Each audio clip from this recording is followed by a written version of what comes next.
Power star Pawan Kalyan long gap తీసుకోబోతున్నాడని ఇప్పటికే ప్రచారంలో ఉంది. వరుసగా సినిమాలు, రాజకీయాలతో బిజీగా ఉండడంతో కొన్నాళ్ల పాటు సినిమాలకు గ్యాప్ ఇవ్వాలని నిర్ణయించుకున్నట్లుగా వార్తలు వస్తున్నాయి. మరోవైపు పీకే గ్యాప్ లేకుండా కొత్త అగ్రిమెంట్లు చేసుకుంటున్నారని, గ్యాప్ లేకుండా సినిమాలు చేసే అవకాశం ఉందని మరో వర్గం అంతే బలంగా వాదిస్తోంది. మరి ఇందులో నిజమేంతో తెలియదు కానీ తాజాగా పవన్ కళ్యాణ్ మాత్రం గ్యాప్ తీసుకోవడం ఖాయమంటూ పవన్ సన్నిహిత వర్గాల నుంచి లీక్ అవుతుంది. ఓజీ, ఉస్తాద్ భగత్ సింగ్ రిలీజ్ అనంతరం పవన్ ఏకంగా 3 ఏళ్లు గ్యాప్ తీసుకుంటారని అంటున్నారు. 2029 తర్వాతే మళ్ళీ ఆయన సినిమాలు చేస్తారని, అప్పటి వరకు కెమెరా ముందుకొచ్చే అవకాశం ఎంత మాత్రం లేదంటున్నారు. ఓజీ సెప్టెంబర్ 25న రిలీజ్ అవుతోంది. ఈ సినిమా ప్రచార కార్యక్రమంలో పాల్గొంటారు. అనంతరం వాటి నుంచి రిలీవ్ అయిపోతారు.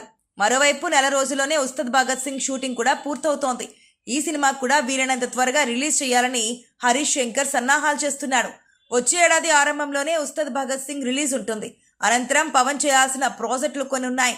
రామ్ తల్లూరితో పాటు ఒక సినిమా చేయాలి. అలాగే సురేందర్ రెడ్డితోనూ ఒక సినిమాకు ఒప్పందం చేసుకున్నట్లుగా ప్రచారంలో ఉంది. ఇవి గాక ఇతర నిర్మాతల నుంచి పవన్ తీసుకున్న అడ్వాన్స్లకు పని పూర్తి చేయాల్సి ఉంది. కానీ పవన్ పొలిటికల్ బిజీలో ఉన్నారు. ఆరోగ్యం కూడా సహకరించకపోవడంతో 2029 తర్వాతే సినిమాలు చేసే అవకాశం ఉందంటున్నారు.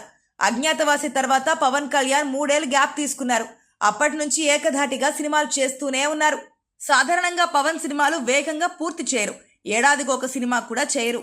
కానీ రాజకీయాల్లోకి వచ్చిన తర్వాత పార్టీ నడవాలంటే డబ్బులు కావాలని, అందుకే సినిమాలు చేస్తున్నట్లుగా ప్రకటించిన సంగతి మనందరికీ తెలిసిందే. ఇప్పటి వరకు అలాగే పనిచేసుకుంటూ వచ్చారు. కానీ తన కారణంగా వీరమల్లు షూటింగ్ డిలే అవడంతో తీసుకున్న పారితోషికం కూడా వెనక్కి తిరిగిచ్చేశారు. ఓజీ విషయంలో కూడా ఇలాంటి మినహాయింపులు ఇచ్చినట్లు తెలిసింది. మరి తాజాగా వచ్చే ఏడాది నుంచి గ్యాప్ తీసుకుంటున్నారు అన్న దాంట్లో నిజమెంత? నిజమే అయితే అసలు కారణాలేంటి అన్నది తెలియాల్సి ఉంది.